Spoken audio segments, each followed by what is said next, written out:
राधिका और नवीन को आज तलाक के कागज़ मिल गए थे। दोनों साथ ही कोर्ट से बाहर निकले। 4 साल की लंबी लड़ाई के बाद आज फैसला हो गया था। 10 साल हो गए थे शादी को, मगर साथ में 6 साल ही रह पाए थे। 4 साल तो तलाक की कार्यवाही में लग गए। राधिका के हाथ में दहेज के सामान की लिस्ट थी, जो अभी नवीन के घर से लेना था, और नवीन के हाथ में गहनों की लिस्ट थी, जो राधिका से लेने थे। साथ में कोर्ट का यह आदेश भी था कि नवीन 10 लाख रुपए की राशि राधिका को देगा। राधिका और नवीन दोनों नवीन के घर पहुंचे। राधिका 4 वर्ष बाद ससुराल जा रही थी, आखिरी बार बस। उसके बाद कभी नहीं आना था उधर। नवीन, राधिका और राधिका की माताजी। नवीन घर में अकेला ही रहता था।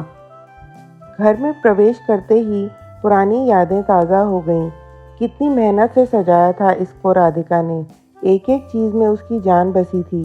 सपनों का घर था उसका। नवीन थका हारा सा सोफे पर पसर गया। बोला, ले लो जो कुछ भी चाहिए, मैं तुझे नहीं रोकूंगा। राधिका ने अब गौर से नवीन को देखा। 4 साल में कितना बदल गया है। बालों में सफ़ेदी झांकने लगी है। शरीर पहले से आधा रह गया है। 4 साल में चेहरे की रौनक गायब हो गई थी। वह स्टोर रूम की तरफ बढ़ी, जहां उसके दहेज का सामान पड़ा था। एक बार पीकर बहक गया था नवीन। हाथ उठा बैठा था उस पर। बस वो गुस्से में मायके चली गई थी। नौबत कोर्ट तक जा पहुंची और तलाक हो गया। ना राधिका लौटी और ना नवीन लाने गया। राधिका की माँ बोली, कहाँ है तेरा सामान? इधर तो नहीं दिखता। बेच दिया होगा इस शराबी ने। चुप रहो माँ।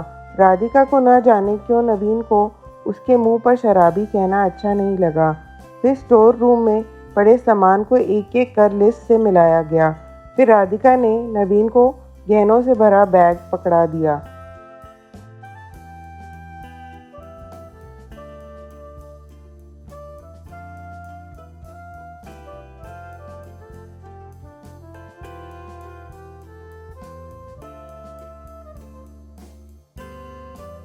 कोर्ट की बात कोर्ट में ख़त्म हो गई राधिका।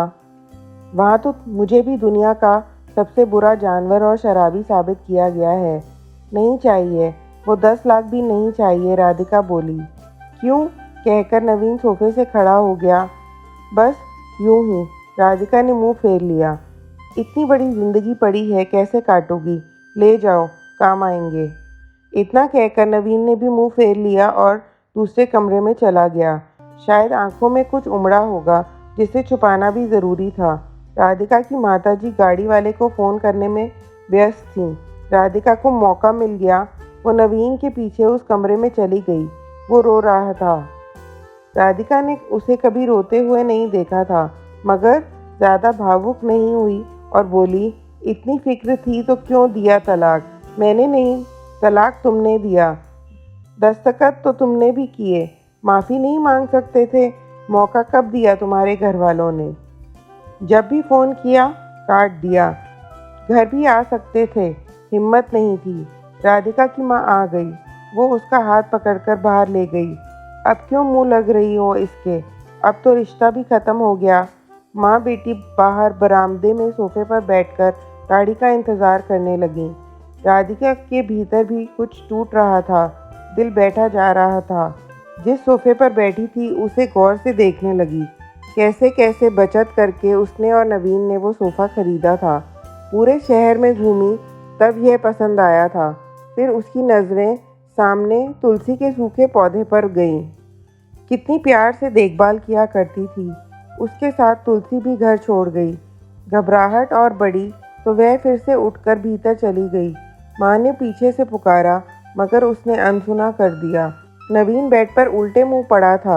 एक बार तो उसे दया आई उस पर, मगर वह जानती थी कि अब तो सब कुछ खत्म हो चुका है, इसलिए उसे भावुक नहीं होना है।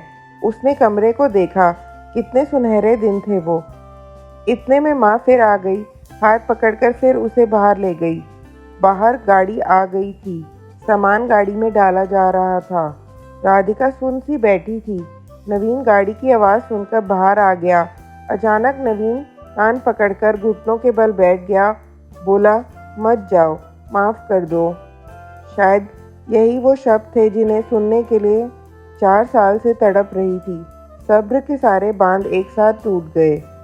राधिका ने कोर्ट के फैसले का कागज़ निकाला और फाड़ दिया, और माँ कुछ कहती उससे पहले ही गले लग गई नवीन से। साथ में दोनों बुरी तरह रोते जा रहे थे। दूर खड़ी राधिका की माँ समझ गई कि कोर्ट का आदेश दिलों के सामने कागज़ से ज़्यादा कुछ नहीं।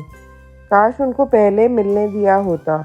अगर माफ़ी मांगने से ही रिश्ते टूटने से बच जाएं, तो माफ़ी मांग लेनी चाहिए।